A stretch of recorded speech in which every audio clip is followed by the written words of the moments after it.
First ever factory outlet Mukunda jewelleries KBHP Somajiguda Suchitra Hanamkonda Kothapet Chandanagar Khammam.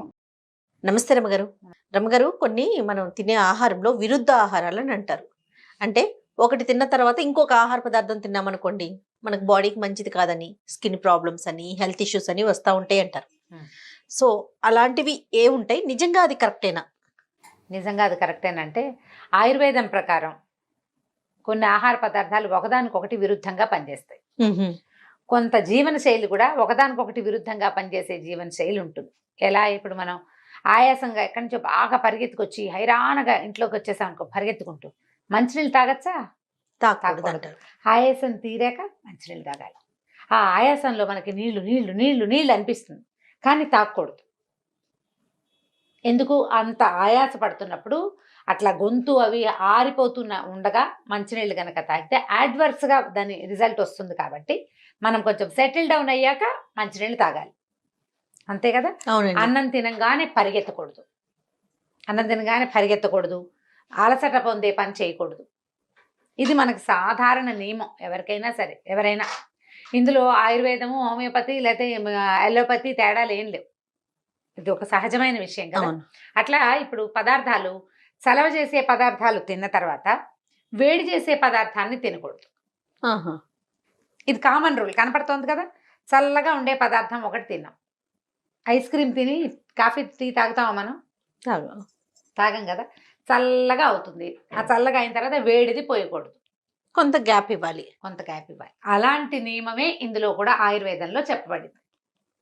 చాలా మంది ఆయుర్వేదిక వైద్యులు, చాలా మంది మన దగ్గర బివి పూర్ణచంద్ గారు, పూర్ణచంద్ గారు చేశారు. అవును, కొన్ని వీడియోలు చేయించాం మనం. చాలా ఎక్సలెంట్ ఇవి ఉన్నాయి ఆయనవి. నేను ఎక్కువ ఫాలో అవుతాను. ఆయన పుస్తకాలు కూడా మా దగ్గర చాలా ఉన్నాయి. కొన్ని క్యాప్షన్స్ కూడా చాలా ఇష్టం ఆయనవి నాకు. అవే కాదు, మనం ఆయుర్వేద వైద్యులు చాలా మందితోటి మాట్లాడుతుంటాము.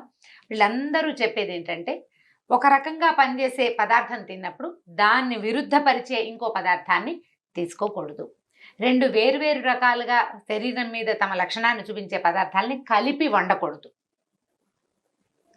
కలిపి వండద్దు అని చెప్తారు. మనం అన్నం తినేటప్పుడు కూడా ఒక విధానాన్ని పాటించాలి.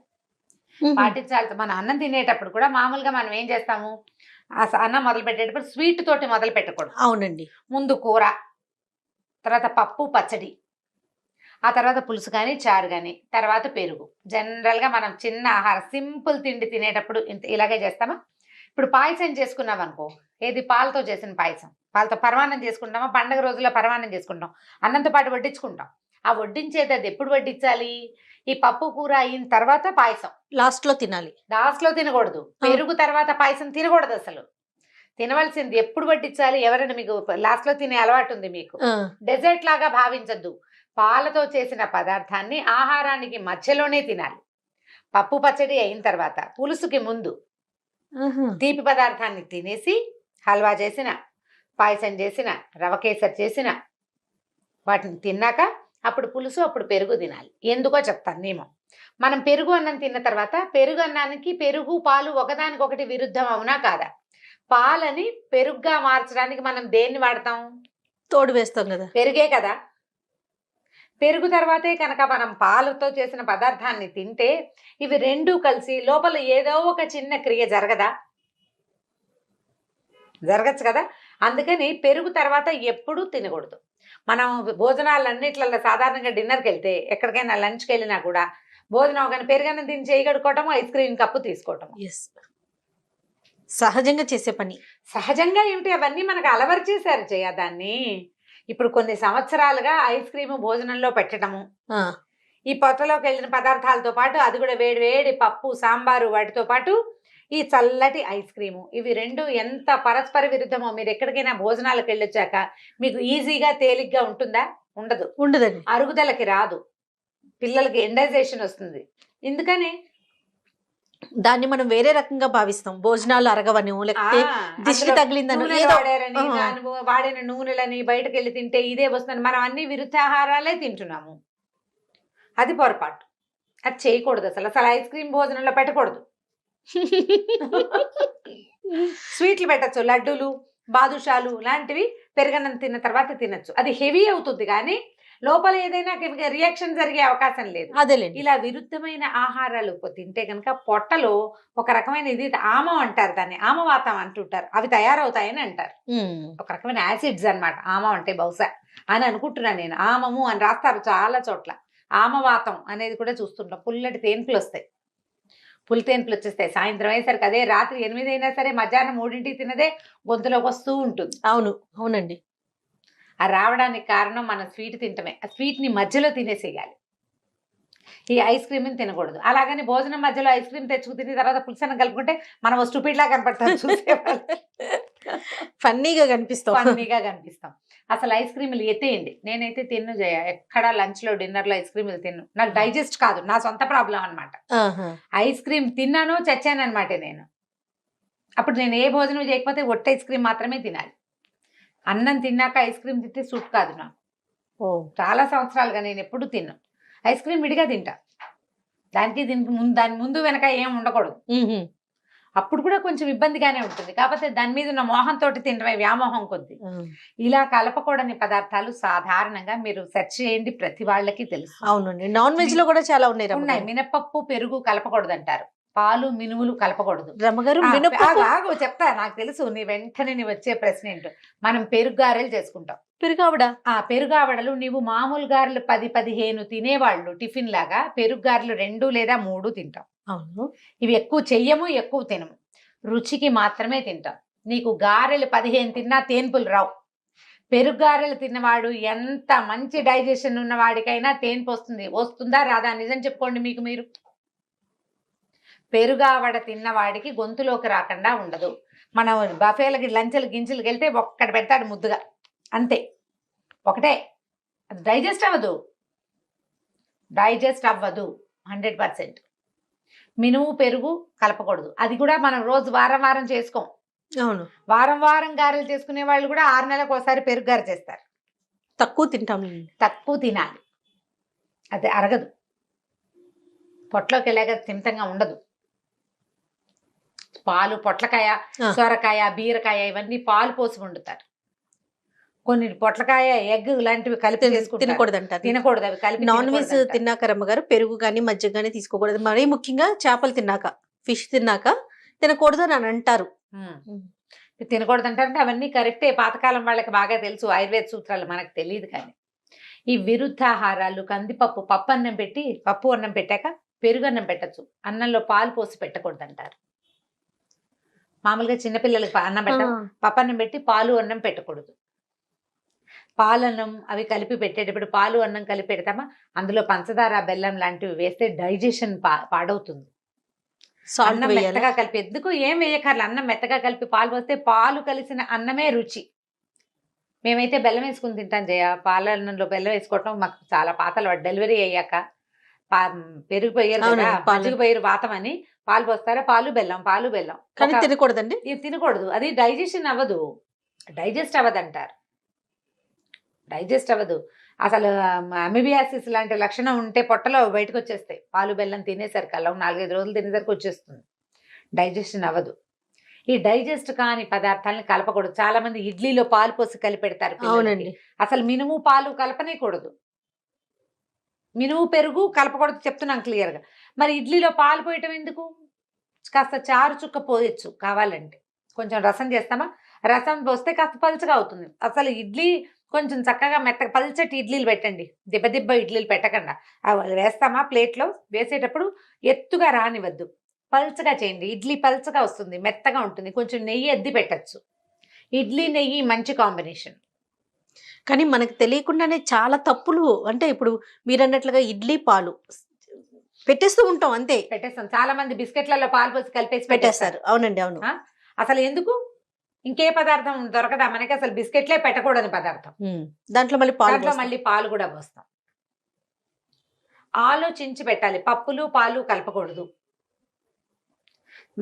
పెరుగన్నంలో అరటిపండు, మామిడి పండు మనం బాగా తింటాం చేయ, మన వైపు మరీ అలవాటు. చెక్కకాయలు పళ్ళు కనపడితే పెరుగన్నంలో వేసుకోవాలి. నేను మిగలబండిపోయిన అరటిపళ్ళు ఖచ్చితంగా పెరుగన్నంలో వేసుకుంటాను. నేను కూడా చాలా అలవాటు. పెరుగన్నంలో స్వీట్ నలుచుకునే వాళ్ళు కూడా ఉంటారు. అసలు పెరుగు పళ్ళు కలపకూడదు అని ఒక నియమం అట. బరువు అయిపోతుందని, డైజెస్ట్ కాదు. ఇవేంటంటే మొదటి రోజులో విషంగా పరిణమించదు, అది లాంగ్ రన్ లో ఇబ్బందులు పెడతాయి. కొంతకాలం అయ్యాక, పెద్దవాళ్ళం అయ్యాక, ఇప్పుడు ఏంటంటే మన మెషిన్ స్పీడ్ గా పనిచేస్తున్నాను, దాని వల్లే ఇబ్బంది అని అనుకోము. తెలీదు, అసలు మనకి తెలీదు. ఇది చెయ్యకూడనివి చేయకూడదు. అన్నం తినంగానే స్నానం చేయటం, అవును, రాత్రి పడుకునే ముందు స్నానం చేయటం. అసలు రాత్రిపూట స్నానమే చాలా పొరపాటు, ఆరోగ్యం కాదది, వాతం చేస్తుంది ఒంటికి. రాత్రిపూట పడుకునేటప్పుడు స్నానం చేసి పడుకుంటారు చాలా మంది. మనకి ఇదివరకు ఉండేదా జయ అట్లా? ఇదివరకు సాయంత్రం పూట చేసేవాళ్ళు, సాయంకాలాలు చేస్తారు, సాయంత్రం కాదు, రాత్రి స్నానం సంగతి చెప్తున్నాను. రాత్రి భోజనం చేసి అవును, ఒక గంట పోయాక పడుకునే ముందు ఒక చెంబు నీళ్లు పోసుకుని పడుకుంటే హాయిగా ఉంటుందని, చెమటలు పోయకుండా ఉంటాయని ఎండాకాలం చాలా మంది చేస్తూ ఉంటారు. అది చాలా తీవ్రమైన అనారోగ్యానికి దారితీస్తుంది. అది కూడా అంత మంచిది కాదు, వాతం చేస్తుంది ఒంటికి అని చెప్తారు. ఇప్పుడు ఒంటికి వాతం అవన్నీ మనం నమ్మం, అవేం లేవంటాం. జలుబు మనకు తెలుసు కదా, చక్కగా తెలుసు. ఇప్పుడు జలుబు చేయకుండా ఒంట్లోంచి సెగలు వస్తున్నట్టుగా, హార్ట్ ఫ్లషెస్ వస్తున్నట్టుగా ఉండటం కూడా మనకు తెలుసు కదా. అవునండి, ఈ రెండు ఎక్కడి నుంచి వచ్చాయి? మన శరీరంలో నుంచే కదా. శుభ్రంగా ఉన్నావు, రాత్రి పడుకున్నావు, తెల్లారులేసరికి ఒళ్ళు నొప్పులు, బరువు వస్తాయి. ఏదో ఒక రియాక్షన్ జరిగింది కదా శరీరంలో. తెల్లవారు లేచేసరికల్లా లెథర్జిక్ గా ఉండటం, బద్ధకంగా ఉండటం, బరువుగా ఉండటం. ఏసీలు కూలర్లు వేసుకుని పడుకున్న వాళ్ళకి ఎక్కువగా కనపడుతుంది. ఆ చల్లదనం వల్ల వాళ్ళ ఒంటికి వచ్చిన ఇబ్బంది, దాన్నే వాతం అంటారు, వాయువు అంటాం. అదే మనం శుభ్రంగా తినేటప్పుడు అన్ని 4 స్వీట్లు వేసుకొని, అన్నం పప్పు పచ్చడి కందిపొడి వేసుకుని తినేస్తాము. ఒక 2-3 గంటల తర్వాత పొట్టకు తేన్పు వస్తుంది, కడుపులో మంట వస్తుంది, విసుగు వస్తుంది, సోడా తాగుదామనిపిస్తుంది, నడుద్దామనిపిస్తుంది, ఎప్పటికీ పొట్టలో బరువు తీరదు. ఇవన్నీ ఎక్కడి నుంచి వచ్చినాయి? మనం తినే ఆహారం వల్లే కదా. ఆహారం వల్ల లోపలికి వెళ్ళాక అది దాని ఇష్టారాజ్యంగా ప్రవర్తించి, మనం తిన్న ఫుడ్, మన పొట్టలో ఉన్న మెషిన్, అవి రెండింటికి కాంబినేషన్ సెట్ అవ్వక ఇబ్బంది పడుతున్నాం మనం. దానికి ఏదో ఒక పేరు పెట్టారు పాతవాళ్ళు, ఆయుర్వేద రీత్యా కొన్ని పేర్లు ఉన్నాయి దానికి. అరుగుదలకి రాకూడదు, అజీర్ణం, వాత పిత్త కఫ దోషాలు అంటారు కదండి. ఇప్పుడు ఇవి ఖచ్చితంగా ఉంటాయి. నీకు ఫ్లమ్ చేరింది, కఫం. నీకు తరచూ ఒళ్ళు నొప్పులు, బాధలు వస్తున్నాయి, వాతం. వామిటింగ్ సెన్సేషన్ వస్తుంటుంది, అరుగుదలకి రాదు, గొంతులు తేన్పులు వస్తుంటాయి పైకి, దాన్ని పిత్తం అంటారు. ఇప్పుడు ఇవి ఖచ్చితంగా ఉంటాయి. మనం ప్రధానంగా ఏంటంటే ఈ ఫుడ్ తోటి కలపచ్చా కలపకూడదా? కూరగాయలకు సంబంధించి ఏమైనా ఇన్ఫర్మేషన్ ఉందా రమ్మగారు మీ దగ్గర? ఇది కలుపుకోకూడదు అనేసి. ఇప్పుడు 2-3 రకాల కూరగాయలు కలిపి వండుకుంటాం. ఇప్పుడు కలగలుపు పద్ధతులు పనికిరావు అంటారు జయ. ఎలా అంటే ఇప్పుడు మనం టమాటాలు అన్నిట్లలో కలిపేస్తాం. అవునండి. ఆలులు చాలా వాటిలలో కలిపేసుకుంటాము. ఆలుగడ్డ కలుపుతాం కదా. అవును అవును, ఆలుగడ్డ కలుపుతాము. తర్వాత ఏమో గుమ్మడికాయలో కొన్ని కలపకూడదు. కొన్ని పదార్థాలని కలుపుకోకుండా ఏ కూరకు ఆ కూర చేసుకోవటం ఒక చాలా మంచి ప్రాక్టీస్ కదా. చిక్కుడుకాయ ఉందా, చిక్కుడుకాయ వేపుడు, చిక్కుడుకాయ ఈగురు, చిక్కుడుకాయలో అల్లం పచ్చిమిర్చి వేసుకోవచ్చు, కొంచెం కరివేపాకు కొత్తిమీర వేసుకుంటే చిక్కుడుకాయ రుచి. వంకాయ కూర వంకాయ రుచి కాదు రమ్మగారు. 2 కూరలు వండుకుంటాం కదా, మరి కలగలపొద్దు. ఏ కూరకు ఆ కూరే వండుకుంటున్నాం, 2 కలిపి తింటాం కదా. అవును, 2 కలిపి తింటావు. నువ్వు ఇప్పుడు ఒక 2 కూరలు వండుకున్నావు, ఆ కూరను ఆ కూరగానే తింటావు. ఆ కూర రుచి, ఆ కూర తాలూకు లక్షణము వెళ్లాల్సింది వెళ్ళిపోతుంది. తర్వాత కదా నువ్వు రెండో పదార్థం తినేది. లోపలికి వెళ్ళి కలుస్తాయి కదా అని అన్ని కలుపుకుంటావు. అదొక పాయింట్, అది కూడా ఒక పాయింట్. లోపలికి వెళ్ళి కలుస్తాయి కదండి మనం. అందుకని అన్నానికి గ్యాప్ మధ్యలోకి అసలు మంచినీళ్ళు తాగండి అంటారు. కొద్దిగా ఒక చుక్క నీళ్ళు తాగి గ్యాప్ ఇస్తాం. పైగా నువ్వు 2 కూరలు ఎటెస్ట్ తెచ్చి ఎందుకు వండుతాం మనం? ఓ పప్పు, ఓ కూర, ఓ పచ్చడి, రసం, పెరుగు. ఇంతకంటే ఏమిటి? 2-3 కూరలు ఎవడు వండేసుకుంటాడు జయ? అసలు ఇప్పుడు ఏదో ఫంక్షన్లో అప్పుడు వండుతాం, రోజువారీ ఎన్ని చేసుకుంటాం? అవన్నీ చేస్తామా? చేయలేం కదా. అంత అన్నం ఎవరు తింటున్నారు? అసలు పగల అన్నం తిని రాత్రి అన్నం తినడమే మానేస్తున్నాం. ఆలోచించుకుని చేసుకోవాలి. ఆలు ఫ్రై, ఫ్రూట్స్ విషయంలో ఏమైనా ఉందండి? ఫ్రూట్ సాలెడ్స్ చేస్తారు కదా. అవును, ఫ్రూట్ సాలెడ్ కూడా కొన్ని కలపకూడదు అంటారు జయ. అంటే అవైనా కూడా ఇప్పుడు సాలెడ్ చేయటం అంటే అన్ని రకాల పదార్థాలు కలిపి మళ్ళీ దాంట్లో అవి కలవడం కోసం అది ఇంకోటి ఏదో ఉంది కదా, లిక్విడ్ ఏదో వేస్తాం. దాని పేరు ఏమిటి? కస్టర్డ్ లాంటివి, కస్టర్డ్ చేసేసుకోవడం. కస్టర్డ్ పౌడర్ కలుపుకొని ఎందుకు? ఏ పండుగ ఆ పండు తినకూడదు? ఏ పండుగ ఆ పండు తినొచ్చు అనుకోండి. ఇప్పుడు అదొక కొత్త ఆహార పదార్థం అని ఒక ఫీల్ కదా రమ్మగారు. ఎప్పుడైనా తింటాం కదా, ఎప్పుడైనా తింటాం. అందులో పాలు పోసి అవి పోసి ఫ్రూట్స్ మిల్క్ కలపకూడదు అంటారు సాధారణంగా. పాలు పళ్ళు కలుపుకోకూడదు. ఇప్పుడు పుల్లటి పళ్ళు ఉంటాయా అందులో? సిట్రస్ ఫ్రూట్స్ ఉంటాయి కదా, సిట్రస్ ఫ్రూట్ పాలు కలిపితే ఎట్లా విరిగిపోతాయి కదా పాలు పులుపు తగిలేసరికి. దానిమ్మలో కూడా కొంత సి విటమిన్ ఉంటుందా? మరి కమలాలు, బత్తాయిలు, ఇవన్నీ గ్రేప్స్ ఇవన్నీ పులుపు కదా, వీటిలలో పాలు పోస్తే ఇట్లా విరుద్ధమైపోలా. ఏ పళ్ళకి ఆ పళ్ళు తినండి, ఎప్పుడైనా సాలెడ్ తినండి ఒక్కసారి, రోజు అవి తినం కదా. శుభ్రంగా అన్ని ద్రాక్ష పళ్ళు తినండి, ద్రాక్ష పళ్ళు తిన్నాక పిల్లలకి పాలు కలిపివద్దు. కమలాలు, ద్రాక్షలు అవి తిన్నప్పుడు పాలు తాగకూడదు, కలుపుకోవడం సంగతి పక్క పెట్టు. సిట్రస్ ఫ్రూట్ తిన్నాక కమలా పండిచ్చం పిల్లడు పాలు తాగుతాడు, కక్కేస్తాడు, పాలు పెరుగుగా అయిపోతాయి. లేదా పాలు తాగుతాడు, పాలు తాగిన కాసేపటికి ఎవరన్నా కమలా పండు తింటుంటే పిల్లల దగ్గరికి వస్తే ముద్దుకు ఒక కమలా తోనిస్తే ఒక 5 నిమిషాల్లో కక్కేస్తాడు. మనం ఈ కక్కేయటాన్ని సహించలేకపోతాం. పిల్లడు కక్కేస్తే అందరు పిల్లలు ఊరుకోరు, కొంతమంది ఏడ్చి గగ్గోలు పెట్టి సొమ్మసిల్లిపోతారు ఆ చిన్న వామిటింగ్కి. మనం చేసిన పని ఏంటి, పాలు తాగిన పిల్లడికి కమలాతోన పెట్టాం. మనం ఎక్కడ ఆలోచిస్తాం, పాలు బాగోలేదు, బాటిల్ సరిగ్గా కడగలేదు, ఇట్లా ఆలోచిస్తాం తప్ప కమలానే కారణం అనుకోము. చూసుకోవాలి, కొంచెం కష్టమే కదా రమ్మగారు. అంతే.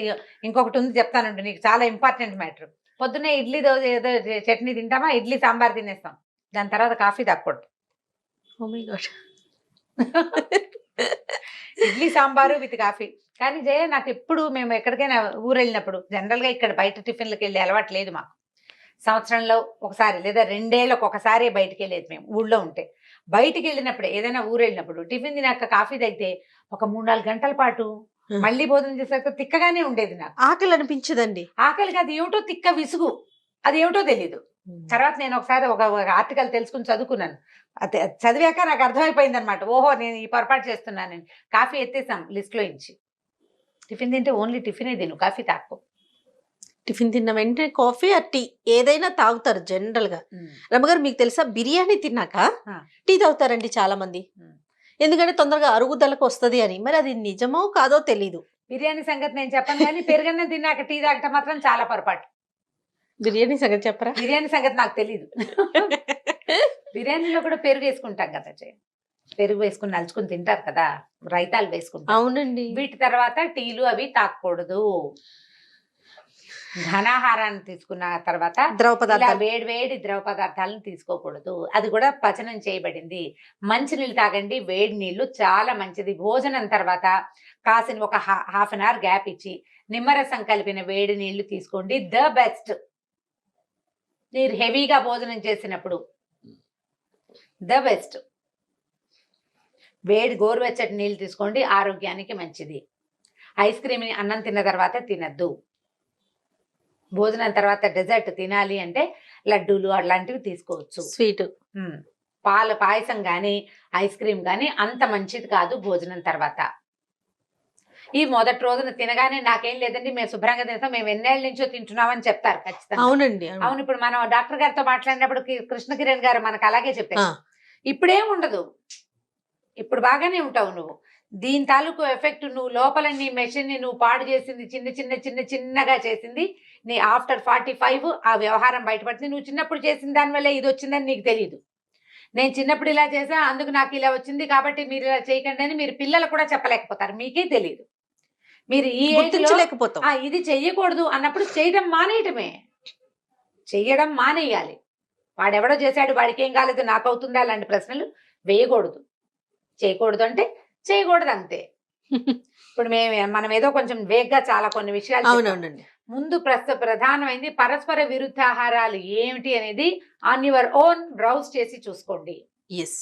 మీ తినే ఆహార పదార్థాలు ఏవేవి విరుద్ధంగా ఉన్నాయో వేటిని మీరు కలుపుకుంటున్నారో దాని మీద శ్రద్ధ వహించండి. దానివల్ల పిల్లల ఆరోగ్యాలు బాగుంటాయి, మీ ఆరోగ్యం కూడా ఫర్దర్ గా ముందుకెళ్లే కొందికి సమస్యల పాలవ్వకుండా ఉంటారు.